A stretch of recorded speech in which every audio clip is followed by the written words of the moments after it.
Corona virus के दूसरे स्वरूप ने आज पूरे भारत में तहलका मचा रखा है। अब किसी के समझ में ये नहीं आ रहा है कि ये कोरोना वायरस का दूसरा स्वरूप कौन सा है। 2020 के बाद 2021 का ये नया कोरोना का स्वरूप जो किसी के समझ में नहीं आ रहा है और न किसी के पकड़ में आ रहा है।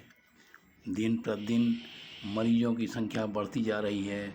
इस समय हर आदमी कोरोना वायरस के इस संक्रमण से बहुत ही भयभीत हो गया है। ये कोरोना वायरस पूरे देश में ही नहीं बल्कि वर्तमान समय में ये पूरे विश्व में आतंक फैला रहा है और अस्पतालों में न तो दवाइयाँ रह गई हैं, न ऑक्सीजन रह गया है और न इंजेक्शन रह गई है। शमशान घाटों पर भयंकर भीड़ लगी हुई है।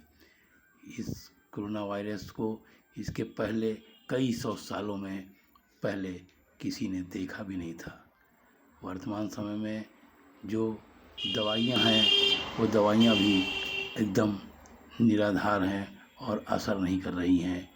लोगों के मन में ये शंका पैदा हो गई है कि ये भारत में नहीं बल्कि पूरे विश्व में ये विशाल रूप से और अपना आकार बढ़ाते हुए भयंकर रूप धारण कर रहा है।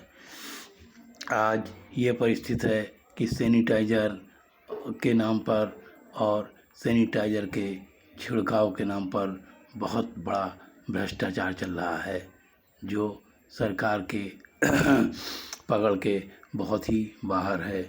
लोग बहुत ही परेशान हैं। वर्तमान समय में कोविड हॉस्पिटल जो बनाए गए हैं उनमें भी डॉक्टरों और वहाँ के स्टाफों के द्वारा बहुत ही बड़ा खेल खेला जा रहा है।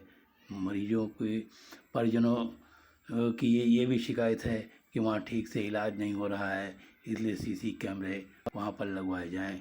इंजेक्शन जो मंगवाए जाते हैं उन्हें पिछले दरवाजे से ब्लैक कर लिया जाता है। 3 से 5 हज़ार का इंजेक्शन 14 से 20 हज़ार रुपये में मिलता है और मरीजों को परिजनों का ये कथन है कि उसे मरीज को लगाया नहीं जाता है बल्कि पिछले दरवाजे से मेडिकल स्टोर पे बिना वापस कर दिया जाता है। जो वैक्सीन लगाई गई है वैक्सीन से भी लोगों का विश्वास उठता चला जा रहा है। लोगों का ये कहना है कि जो लोग वैक्सीन लगवा रहे हैं वो लोग वर्तमान समय में कोरोना से ज़्यादा ही पीड़ित हो रहे हैं।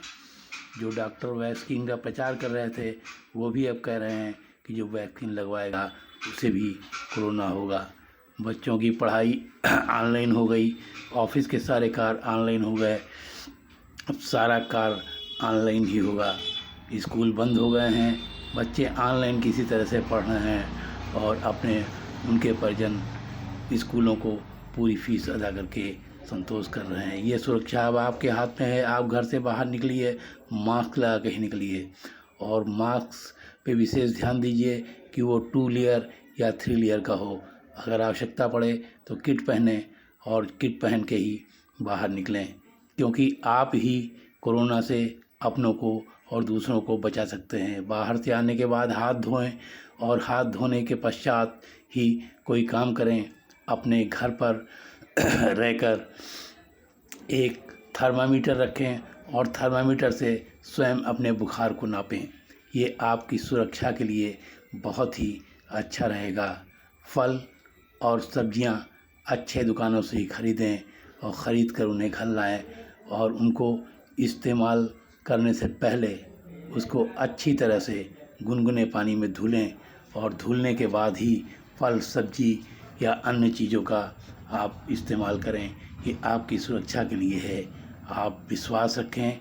अगर आपने नेगेटिव सोच को निकाल दिया और इस तरह अपनी सुरक्षा करते हुए पॉजिटिव सोचने लगे तो याद रखें कि कोरोना हारेगा और हम जीतेंगे। कोरोना